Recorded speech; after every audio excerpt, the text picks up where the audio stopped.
Jordan sent me some videos to review, and he wants to get my honest reaction to it. So I've not watched these yet, so I'm going to just open them one by one. We've got, 1, 2, 3, 4, we've got 5 videos to watch. So I'll open this first one. Let's have a look. Hey Bailey, what's your top 3 supplements for recovery?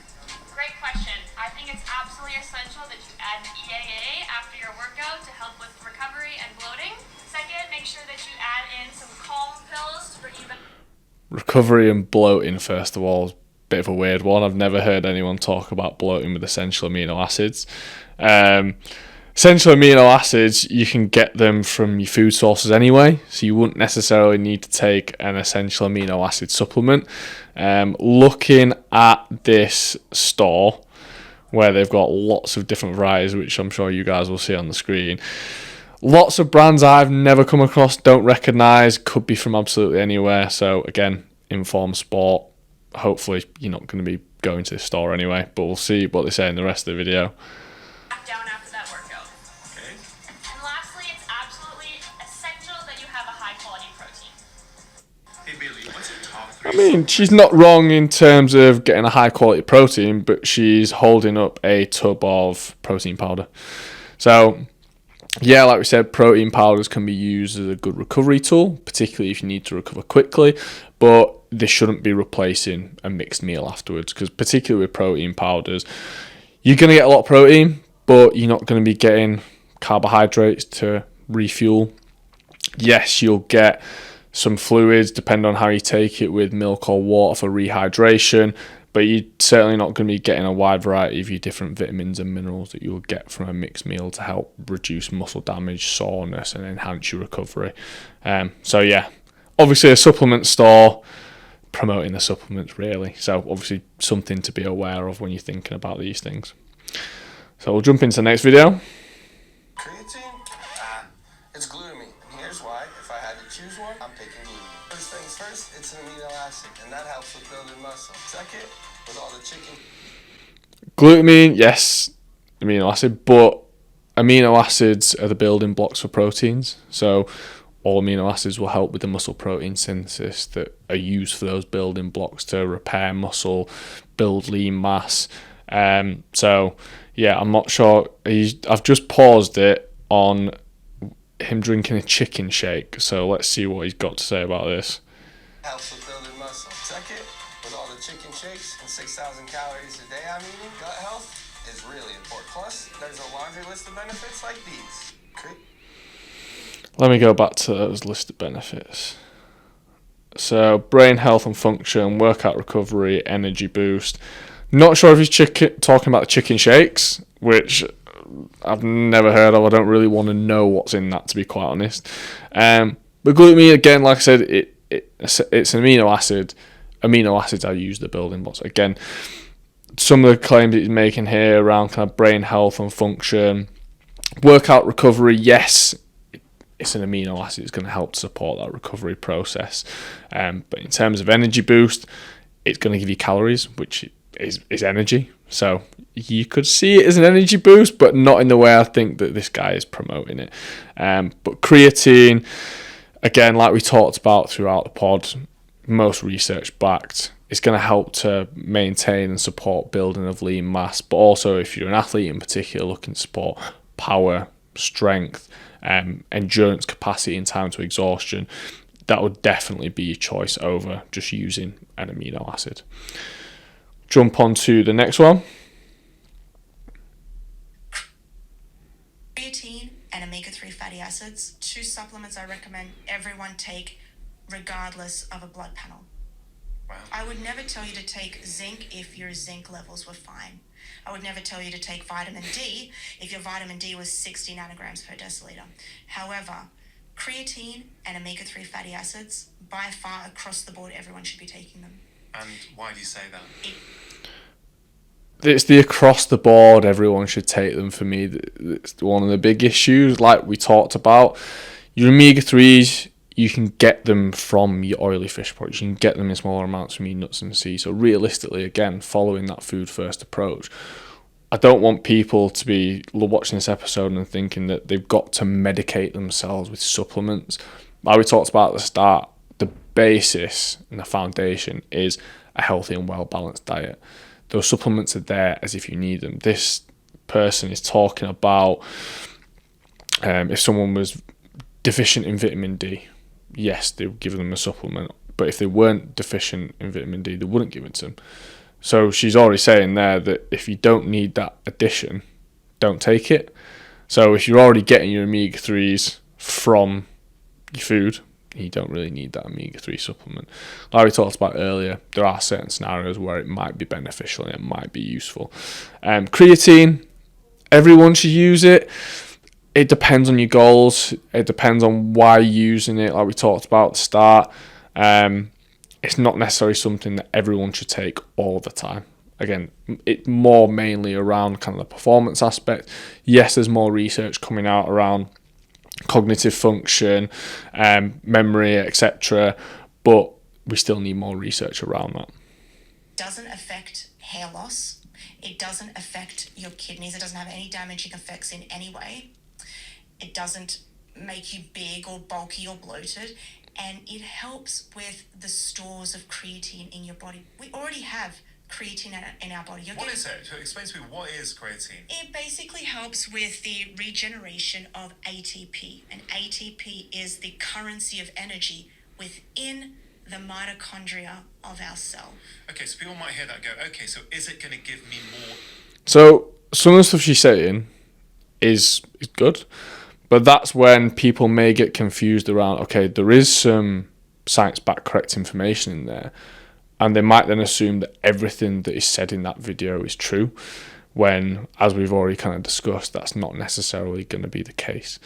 So always kind of double check any information that you find, particularly on Instagram, YouTube. TikTok's particularly bad for it, because anyone can put anything out there. Always check your research, check your science-backed, evidence-based research.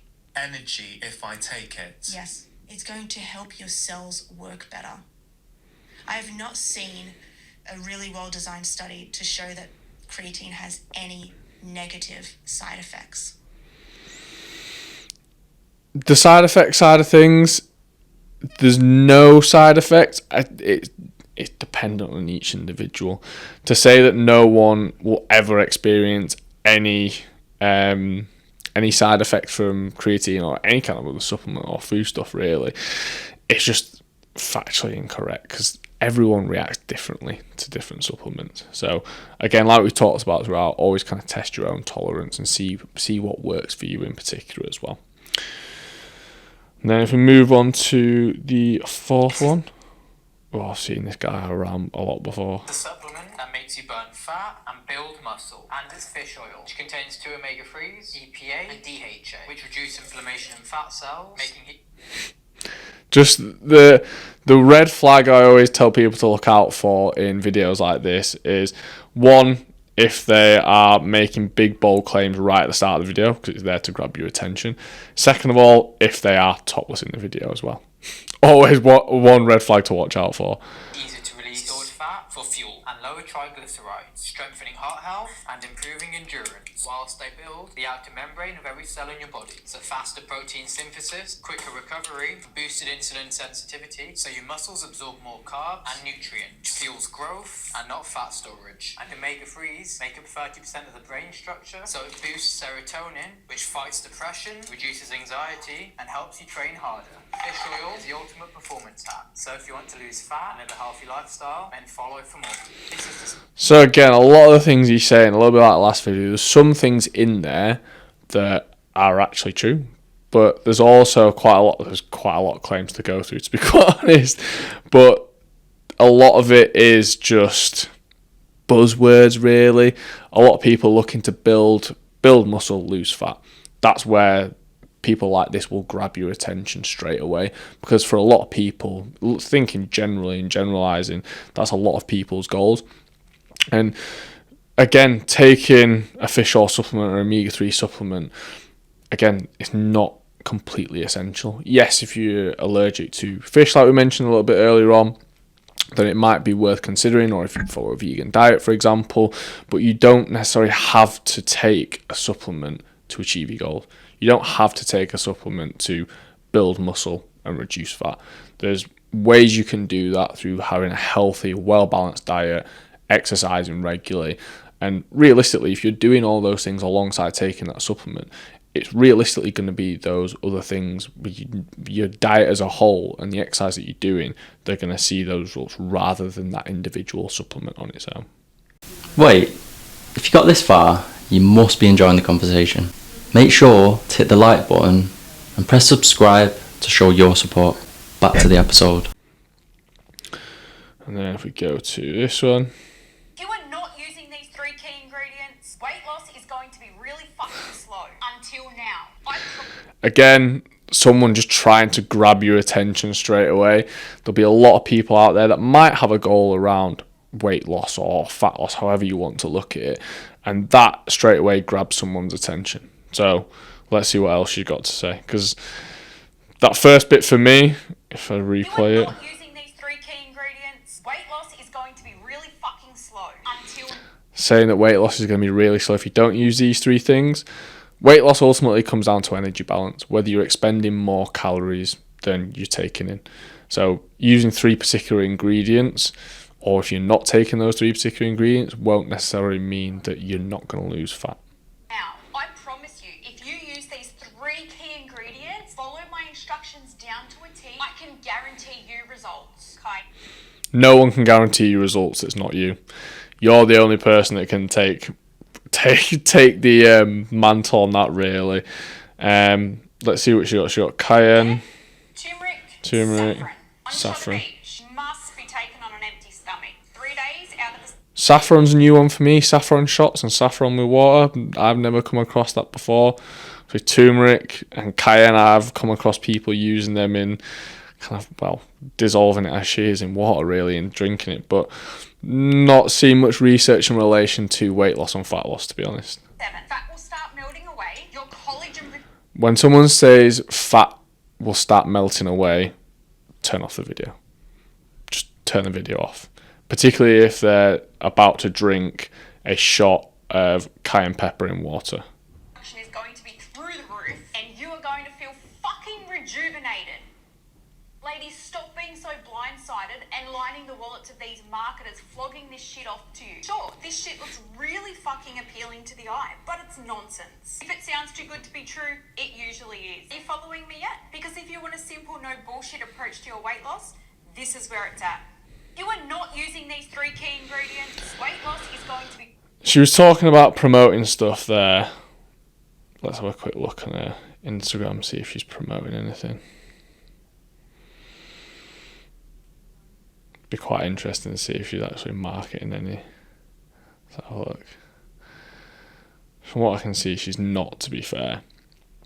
But again, the claims that she's making, particularly around guaranteed weight loss by using these 3 products or these 3 ingredients, again, ultimately, if your goal is weight loss, it comes down to energy balance, making sure that you're in a calorie deficit, using your energy intake and your calorie expenditure, making sure that your calorie expenditure is outweighing that energy intake to make sure you're in that deficit. Taking 3 specific ingredients like cayenne pepper, turmeric and saffron is not going to guarantee weight loss. So always be aware, particularly on social media, when people have got big, bold claims. It might be attention grabbing, and ultimately it's in their best interest because they'll get more views and more interactions on their videos and their content, which helps them to push them up to the top of the list in terms of getting more views, etc. And it's in their best interest to do that. But always, again, check your research. Always make sure it's backed by science rather than what someone is just saying on social media. Thank you for tuning in. If you enjoyed that clip, click here to get the full episode. And don't forget to subscribe.